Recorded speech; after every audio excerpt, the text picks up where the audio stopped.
impressed by that little show that I just gave you guys for free, I might add. Now you're probably wondering to yourself, how did he get those calves so rock solid? It looks like he got implants in there. Did he? No, I didn't. The secret is so easy. It's just bike riding, and I've been doing a lot of that these days because I'm a big fan of e-bikes, and I found an e-bike that is one of the most fun, one of the most unique e-bikes that I've ridden in a really long time. Now, if you've never ridden an e-bike before, my friend Leander Caney has an apt analogy. He says it's like riding on a magic carpet. Now, he smokes a lot of that oregano, so I think no matter what he's riding, it always feels like magic. But he's not wrong. The first time I saw a guy riding an e-bike was outside my house. We had this really super steep hill. It was like this. I look out the window and I just see this guy pedaling casually going up the hill, but he's going like 15, 20 miles an hour. He is bombing up the hill. Well, fast forward a few months later, I ended up seeing a special on YouTube about e-bikes, and that was my first introduction to just how fun these bikes really are. Now in that time, I've actually reviewed quite a few e-bikes, but the problem always is, and the reason I kind of stopped is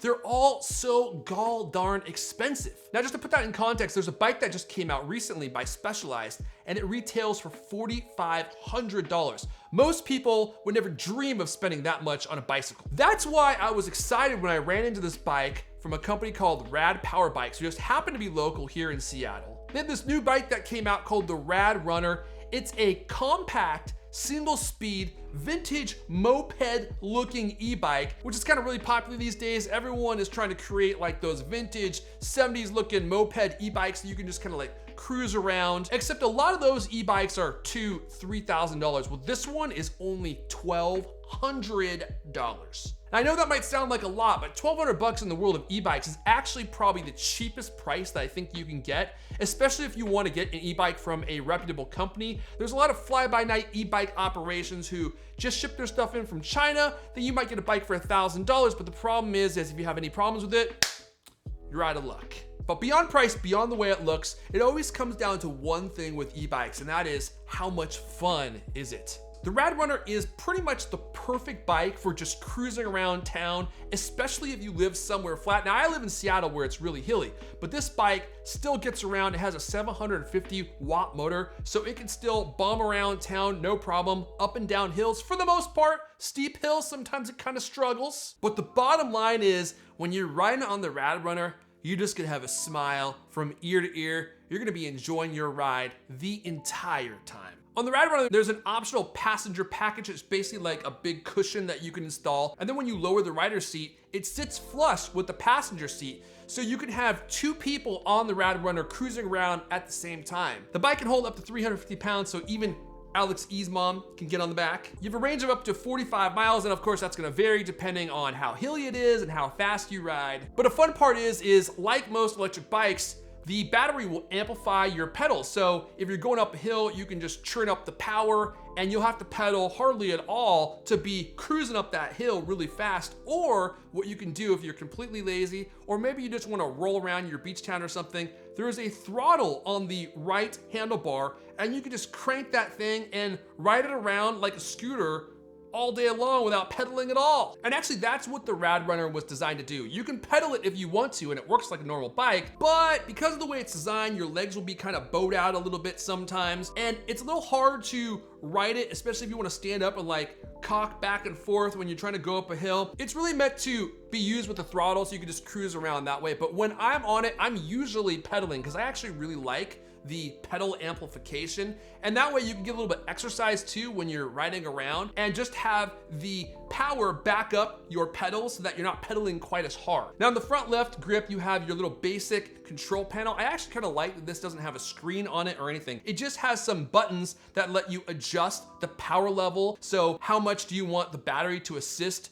your pedaling? It also has a button to turn the battery on and off, and then it has a button that will activate the front headlight or the back taillight. Now it's cool because these are integrated into the bike, which means that they run off the main bike's battery power and they're pre-installed. So with a simple press of the button, you're ready to be riding around at night in full ninja mode. Although if the light's on, you're really not being that discreet. If you want to go full ninja, then you want to turn the lights off. The RadRunner also comes with these really fat, chunky, custom Kenda tires, And these things are great at absorbing the road noise as you're riding around. Now, the bike doesn't have any shocks or anything like that. Normally you would feel every little bump and nook and cranny inside the road, rocks and stuff, but those Kenda tires actually absorb a lot of the bounce. And when you're riding around, even going over potholes and stuff, you actually don't necessarily get jostled all around. They absorb a lot of shock. Oh, the one thing I forgot to mention is my bike is also equipped with RadRunner's storage unit. When I first saw this thing, I was like, I don't really feel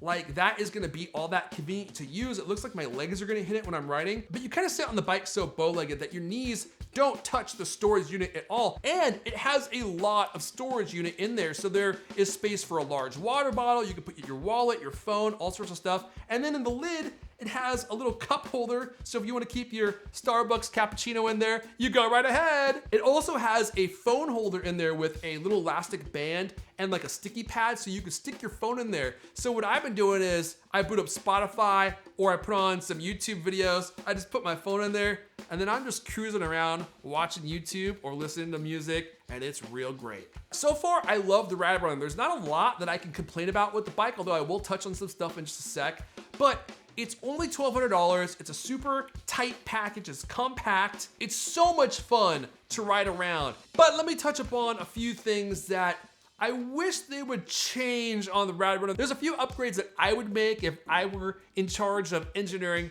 First and foremost, the RadRunner has a 750 watt motor on the back wheel, which is a really powerful motor. Most e-bikes have like 350 or 500. But for some reason, on hills, sometimes it feels like it's just kind of struggling to get you up the hill, and that's when I'm by myself. I don't know if the battery isn't quite powerful enough to drive that huge motor, or if that motor for some reason just has a problem going up hills, but I have found in certain scenarios, the RadRunner just kind of struggles going up steep hills, and in certain situations, I found that I actually had to put my legs on the ground and kind of push the bike. I'm kind of wondering if I carried like a full-size passenger on the back, if it would struggle even more going up hills and stuff. Now, the other thing is this is a single speed bike, which is fine because you can control the level of power assist right on that little control panel, which kind of acts like a gear shift in many ways, but it's not as precise as having gears on a bike. I wish the bike had like 3 or 5 speeds, just something to kind of help mitigate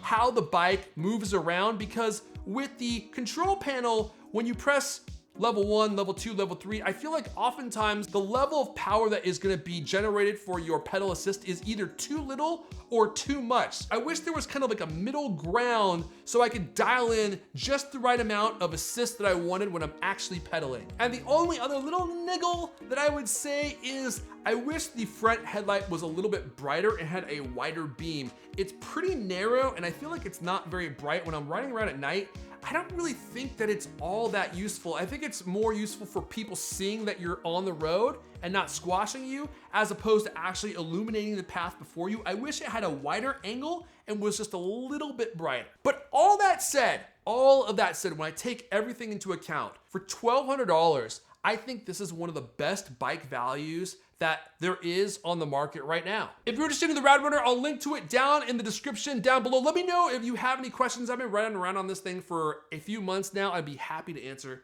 any of the questions that you might have. I'm gonna go ahead and wrap it up there. My name is Erfon Elijah, Gadget Hunter. I'll be back with more videos just like this real soon. If you thought this was good, baby, just you wait. There's even more stuff on the way real soon. Make sure you hit the like button. Make sure you go down there and tweak that subscribe button. That's it for me for now. I'll see you guys next time.